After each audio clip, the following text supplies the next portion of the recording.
पिछले क्लास में हम लोग जो पढ़ रहे थे, 2 वीडियो हो चुका था इस पे, आपको लगता है याद है। तो इंडियन मूवमेंट नेशनल मूवमेंट का था। तो ये सेकंड 8 क्लास का ही है डीएवी का। तो हम लोग यहाँ तक पढ़ चुके थे, गांधी जी भारत में आ गए, मालो मिंटो सुधार हो गया था। अब हम लोग पढ़ने वाले हैं रॉलेट एक्ट के बारे में। किसके बारे में पढ़ने वाले हैं? रॉलेट एक्ट के बारे में बोला जाता है बाबू कि रॉलेट एक्ट ऐसा एक्ट था जो किसी भी इंडियंस को लाया गया था उसमें कि किसी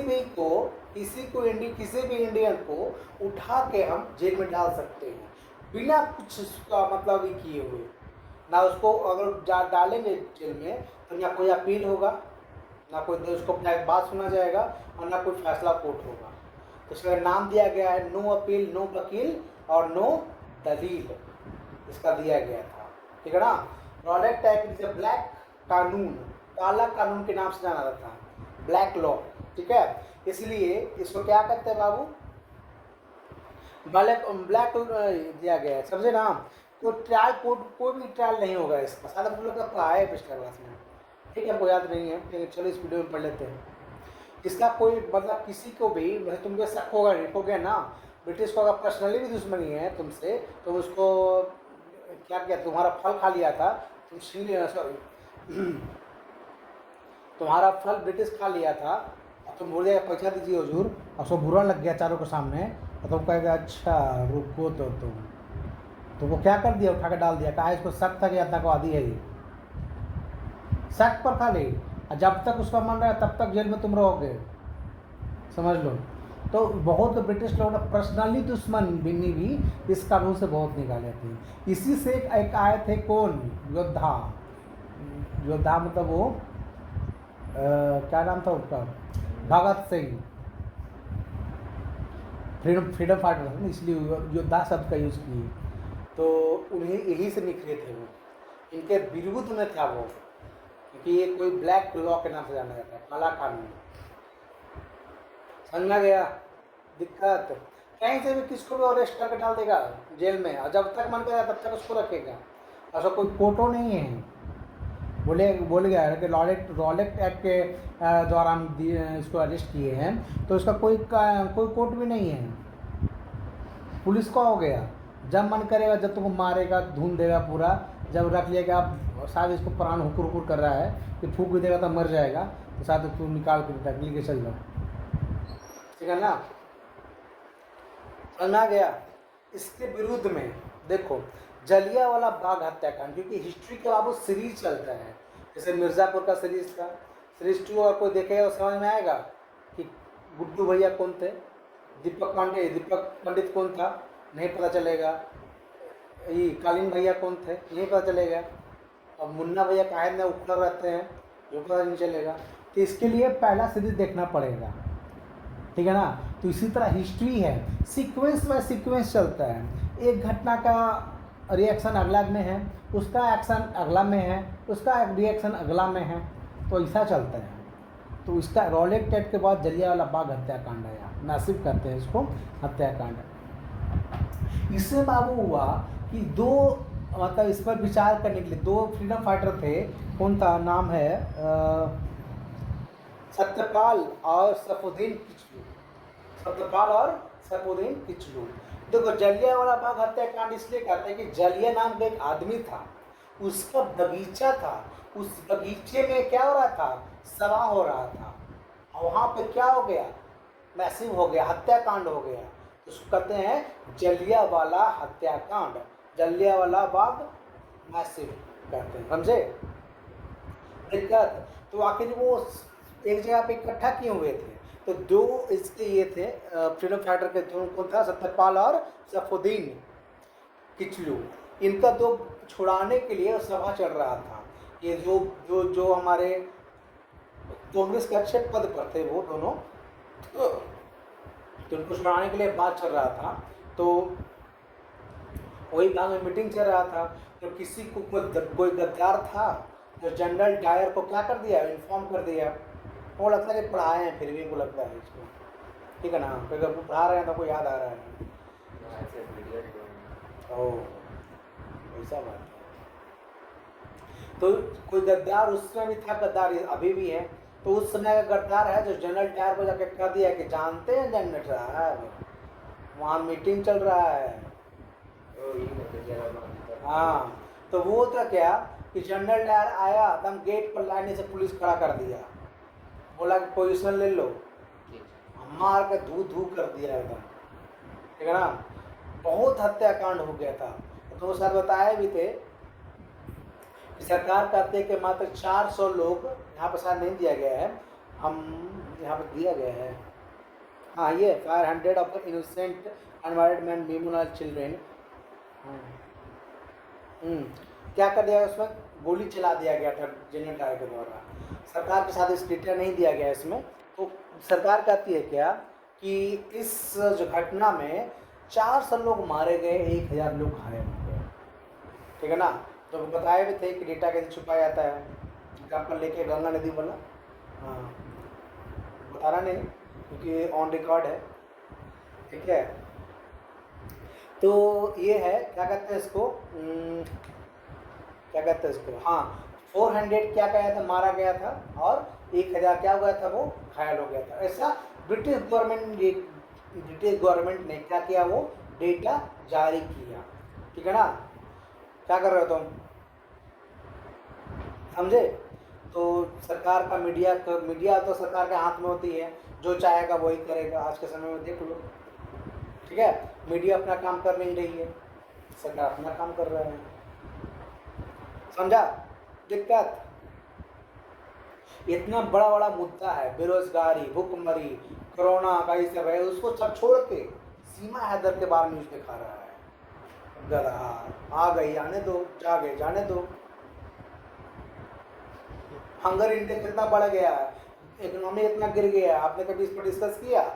अनएम्प्लॉयमेंट सबसे ज़्यादा अभी चल रहा है, आपने डिस्कस किया नहीं। सीमा भाग के इंडिया चले आई इसके पास, हैदर के पास, अपने 3 बच्चों के साथ। वाह क्या न्यूज़ है, ताली इसके लिए।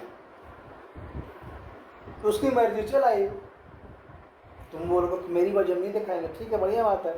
अब डेमोक्रेसी का 4 स्तंभ होता है मीडिया, ठीक है ना, 4था स्तंभ होता है, समझा गया। देखो तो इसके बाद क्या लगा दिया, ये हत्याकांड हुआ उसके बाद क्या लगा गया, मार्शल लॉ लगा दिया गया था। क्या गया था ये, मार्शल लॉ लगा दिया था पंजाब में, कर्फ्यू टाइप कहते हैं इसको, ठीक है। The under material law martial law people where tourist newspaper where band and milk and, वही है ना। आज के डेट में क्या होता है, कहीं कर्फ्यू लगता है तो नेट बंद कर दिया जाता है, ज़्यादा कुछ तबाह कर देता फोन से बंद कर दिया जाएगा, ठीक है ना। तो उसमें वही काम किया गया था। दिक्कत नहीं। अब आगे देखो, नॉन कॉर्पोरेट मूवमेंट, असहयोग आंदोलन, जो कब आया था, 1920 से लेकर 1922 तक चला।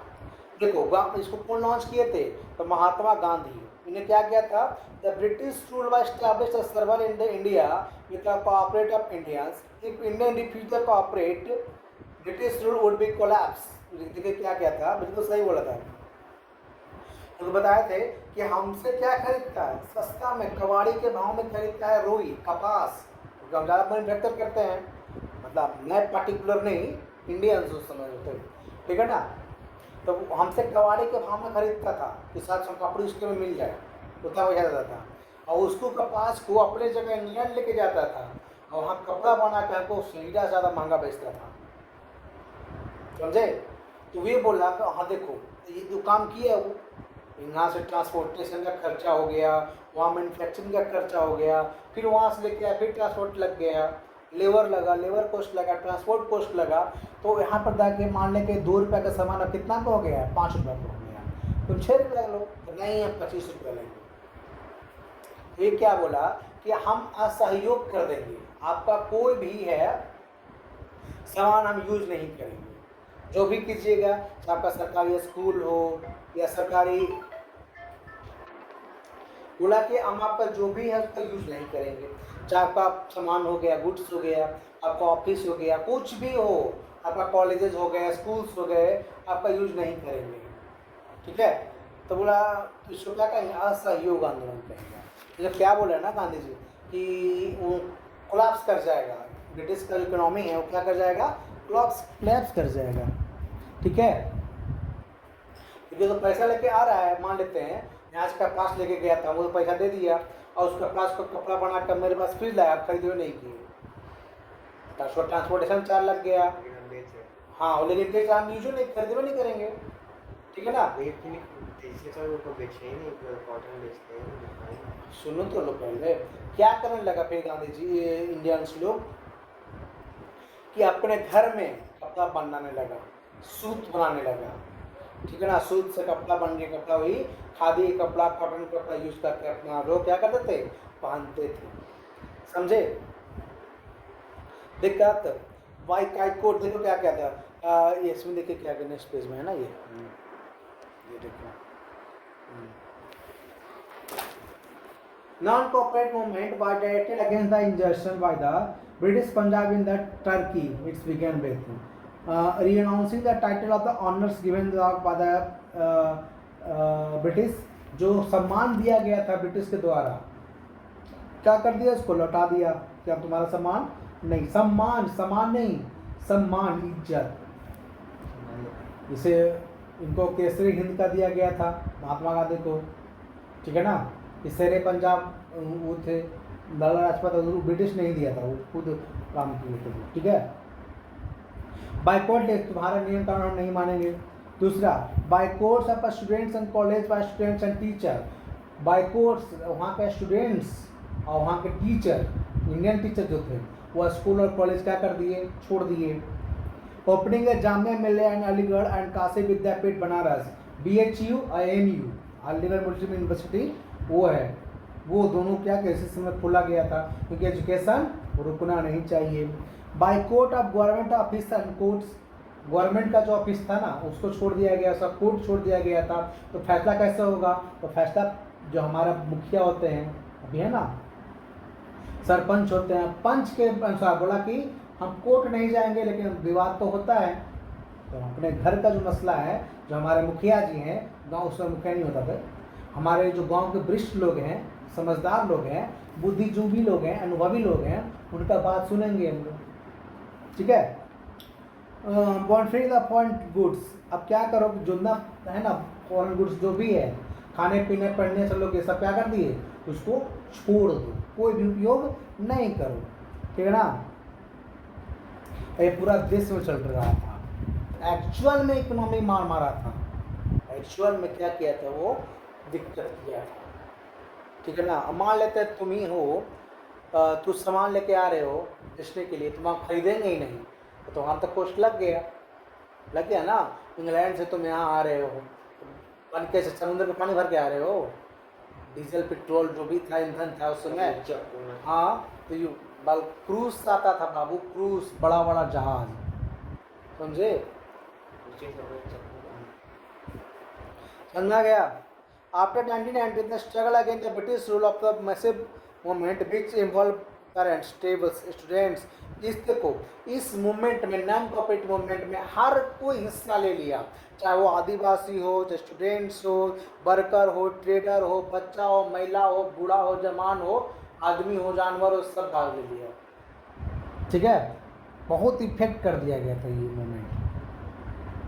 लेकिन इसके बाद एक घटना घट गया, चौरी चौरा घटना घट गया, बोले ना कि sequence, next series Chauri Chauri घटना है, चौरा चौरी घटना, ये उत्तर प्रदेश के गोरखपुर में घटा था। ये हो गया था क्या कि वहाँ के लोकल्स थे और पुलिस वालों के साथ कुछ जब झगड़ हो गया था, झगड़ा उगड़ा कुछ हो गया था, तो वहाँ के जो लोकल्स थे, जब पूरा थाना को जला दिया गया था, पूरा थाना जला दिया, उसमें 22 पुलिसकर्मी जिंदा जल के मर गए। ठीक है ना, 22 पुलिसकर्मी जो ब्रिटिश गवर्नमेंट के जो थे, और साथ कुछ इंडियंस भी हो गए, वो ब्रिटिश का कंफर्म नहीं है, तो 22 जो थे ना, 22 जो पुलिस वाले वहाँ जिंदा जला के क्या कर दिया, उसको मार दिया गया चोरी चोरा हत्याकांड में। ठीक है, तो इससे क्या हो गया ना कि पूरा देश से पता चल गया कि भाई गोरखपुर में ये घटना घटा है। जो गांधी जी थे, जो असहयोग आंदोलन या नॉन कोऑपरेटिव मूवमेंट को क्या कर दिए, एकाएक बंद कर दिए।